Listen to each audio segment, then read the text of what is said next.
Back before I worked at Kinda Funny, I used to love writing and making videos for OK Beast, a website that I started. We used to produce opinion pieces, video essays, and podcasts, but one of my favorite things to do at the end of the year was our Game of the Year lists. Us and our friends would put together lists of our top 10s, and it was always fun looking back and seeing how things landed, how much I loved games like Doki Doki Literature Club and Tekken 7 back in 2017, or how much Insomniac Spider-Man meant to me back in 2018. For video games, 2021 was a very me year for better and worse. I got my platformers, roguelites, GTA remakes, and N64 revivals. Some of those were incredible, and some of those were less than stellar. I'm a firm believer that we don't need to have a Breath of the Wild, God of War, or Last of Us Part 2 to still consider last year great, because in 2021 we got a wave of great to amazing games that are going to stick with me for a while. And at the end of the day, I care more about the memories that'll live on playing these games that I loved than a masterpiece that we're gonna compare every single game to. Shout out to Breath of the Wild. Was 2021 the best year of all time for video games? Absolutely not. 2017 exists. Again, shout out to Breath of the Wild. But 2021 was the year filled with games worth playing,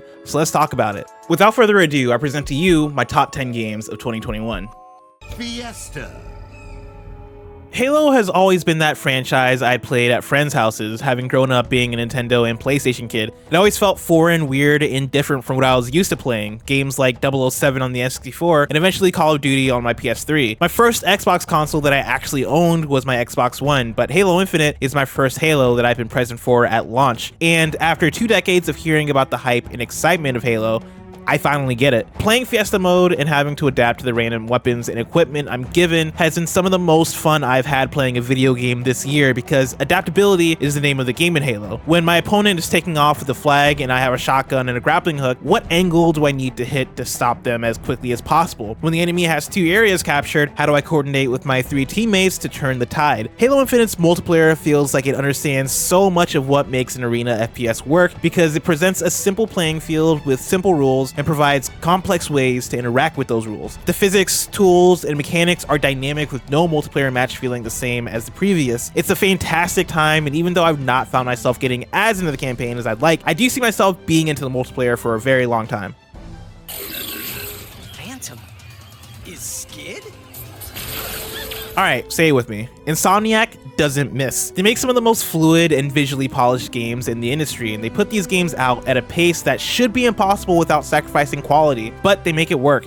Ratchet & Clank Rift Apart is a Pixar movie of a video game that proves Ratchet & Clank still has it in its gameplay. Tearing through enemies with Ratchet's assortment of weapons is still really fun, and it feels much tighter and finer tuned in this game than in any previous Ratchet game before it. The details of the environments and characters are a joy to look at, because Rift Apart hits that rare combo of immaculate art style and incredible fidelity. The characters are likable, the story is fun, and Rift Apart might just be the easiest to love game this year. I do have my creative criticisms.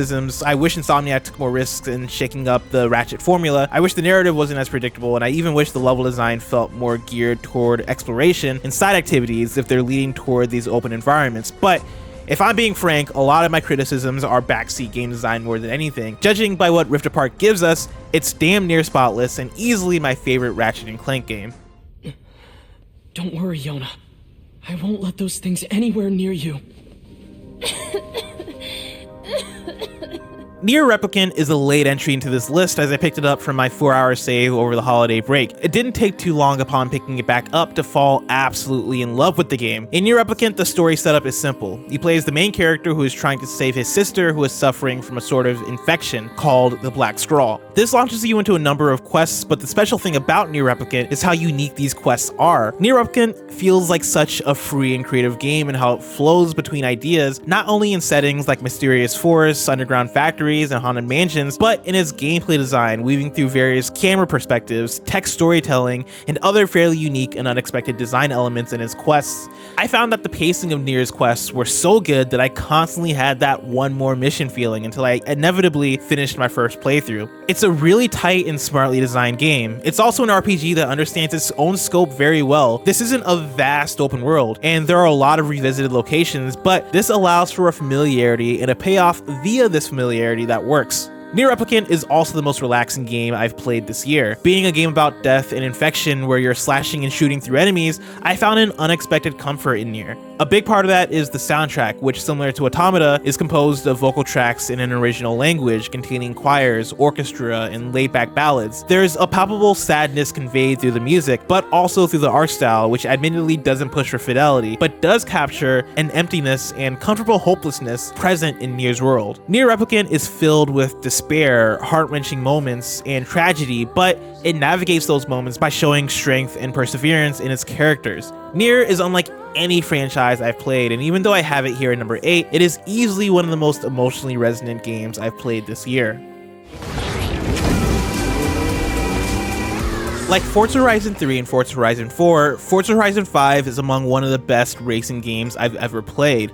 And that's the thing for me. There's a consistent level of masterful quality at display with every entry in the Forza Horizon franchise that is unrivaled. Even franchises I adore have stumbles here and there, but Forza consistently gets better. Maybe that's because the formula has been perfected, or maybe it's the focus on polishing each game as opposed to reinventing the wheel, but either way, Forza Horizon 5 continues the upward trajectory of satisfying racing events, incredible visuals assisted by the jump to Series X, and an addicting gameplay loop that I somehow never tire out of. Even more than just the game's technical capabilities, Forza Horizon 5 is a game that fills me with pure joy to play. The bright and beautiful sunlight, along with the music blaring on the radio as I speed through colorful landscapes, is an experience unrivaled in Forza. I get emotional at times playing. It's the video game equivalent of a nice drive to relax. It's also a game that doesn't find any moment to punish you. The wheel spins, XP, car drops, barn finds, and virtually every system are built around rewards, good energy, and good times. It's not what I need every game to be, but it's what I need Forza to be because nobody does it better.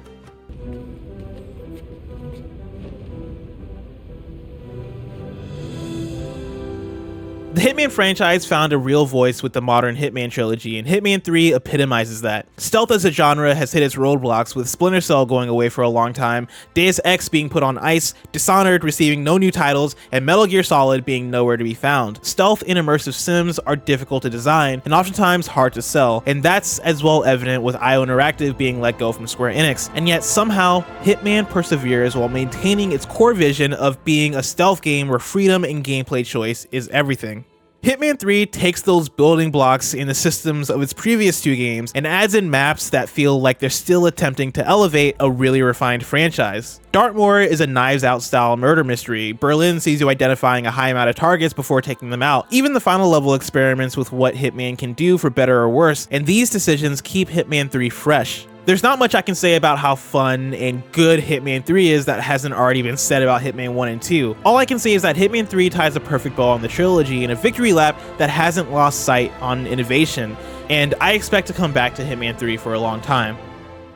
You see, the builders of this place, whoever they were, left inscriptions warning, "The many shall suffer for the sins of the one." From what we can gather, breaking the law here will anger the gods.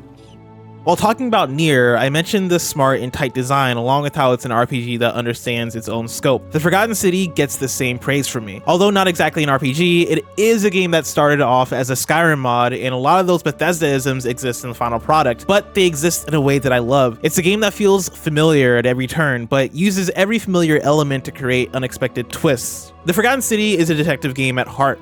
As the main character, you're magically summoned to a city to solve the mystery of who is going to break the Forgotten Rule and doom the population to suffering. But I've talked about all of this in the Time Loop video of The Blessing Show, so I want to talk less about the actual premise of the game and more about why I found it to be special. The Forgotten City is effectively a narrative puzzle, using its time loop as an additional space to play around in, and that is just about as fun as it sounds. As you talk to characters, not only are you searching for clues that you can take to find the next lead, you're searching for glitches in the matrix. The time loop functions as a superpower and a thing to play around with. It's a sandbox, and the toys in that sandbox are characters and their stories. Of course, that only goes so far because the story in the Forgotten City is small, but it's a damn good, well-told small story that snowballs into bigger themes in unexpected yet exciting ways, and in a way that builds a strong connection with its limited cast of characters. It's a game I think about often because it finds so clearly the topics it wants to cover, like morality and politics, and it tackles these topics in an original way that is fun to uncover, especially not knowing what's coming next at any given moment.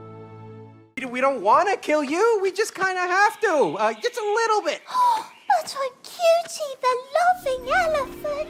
Listen, I like Hazelight Studios and Joseph Fares, and I really dug A Way Out. I was not expecting to fall in love with It Takes Two the way that I did. One thing that It Takes Two did for me was nail 3 fundamental things. Firstly, the co-op was fantastic. Working together with Yami, my co-op partner, every moment felt involved and active. We needed to communicate, and the more we were on the same page, the smoother our experience was. And It Takes Two is non-stop in creating scenarios where both players need to be synced and have to play together. Secondly, the game is relentlessly creative. From the environments that you'll find yourselves in to the actual gameplay mechanics changing from scenario to scenario in an almost Nintendo-like fashion, the game felt unexpected in so many turns, such as the player versus player moments like finding a chessboard and facing off, to levels that let you take a breather, explore around a little bit, and hang out in these small sandboxes. The design of each world in It Takes Two is so inspired and fresh beyond even its puzzles, platforming, and action. Thirdly, It Takes Two is fun. I laughed an incredible amount of times while playing this game, from the pure joy of pranking Yami, or us making fun of the story, or us being traumatized by the stuffed elephant scene. In the ways that Ratchet is a Pixar movie,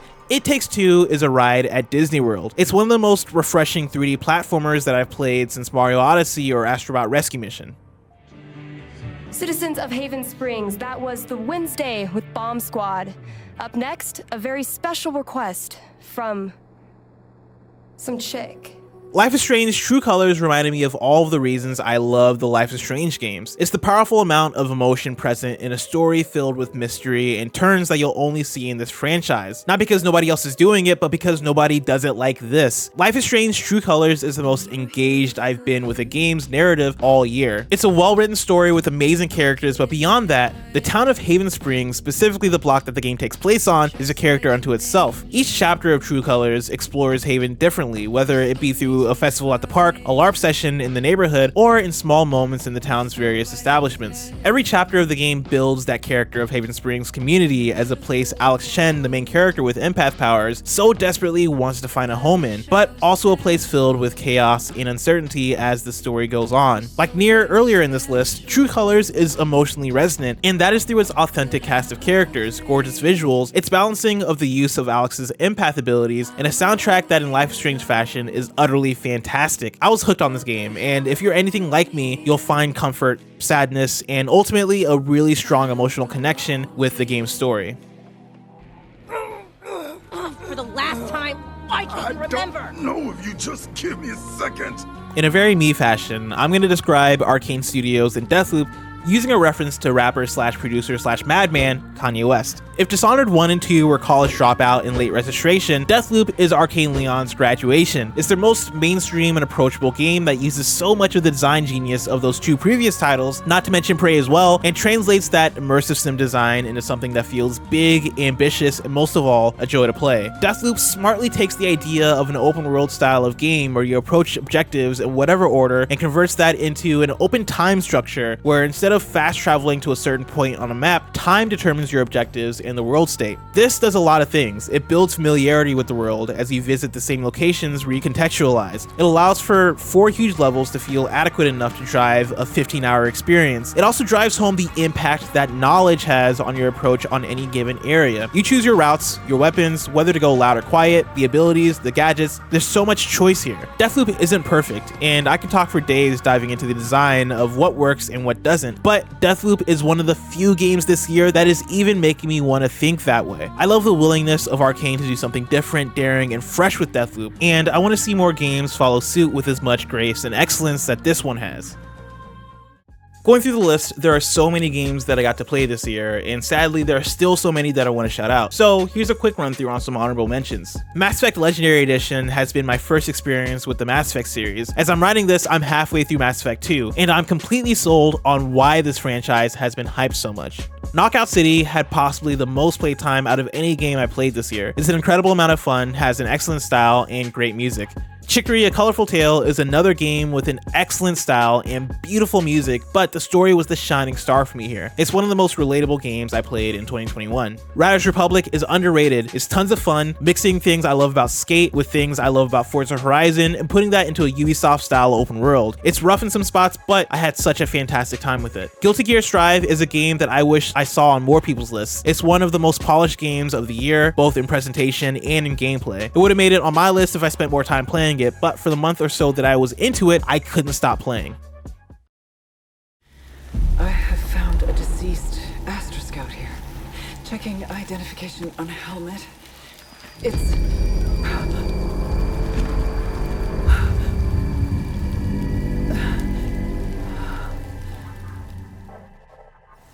I've been thinking about this game non-stop since it came out in spring. I've been thinking about the visuals, the sound design, the soundtrack, the combat, the weapons, the enemies, the tentacles coming out of the enemies, the bullet hell attacks coming out of the enemies, the cutscenes during each death, and the addicting loop that ties it all together. Returnal, in a lot of ways, is my dream game. A third-person arcade-style action roguelite with a weird time loop mystery at hand. And with each run, I grew more interested in the mystery, the game systems, and I felt like I was getting better at the game. When judging how much I'm going to like a game, I often start with how engaging it is. How much does a game pull me in and make me obsess over it? Then I move on to game design, narrative, and then I move to presentation. Returnal checks every single box somewhat effortlessly. From step 1, I was hooked and I couldn't take my hands off the controller. The feel of gameplay, from the way it feels to shoot and fire with the DualSense, or how satisfying it is to dodge a blast as you're firing back and timing your reload perfectly, it all works together seamlessly. Celine's story is harrowing, with the perfect amount of doubt sown in each story element revealed. And on top of all of this, the game looks and sounds gorgeous. Returnal isn't only incredible and incredibly fun, it's special. It's unique being a AAA roguelite, it's replayable, it's terrifying at times, but I think my love of it simply boils down to the fact that it's a dope-ass video game, and that's why it's my #1 game of the year.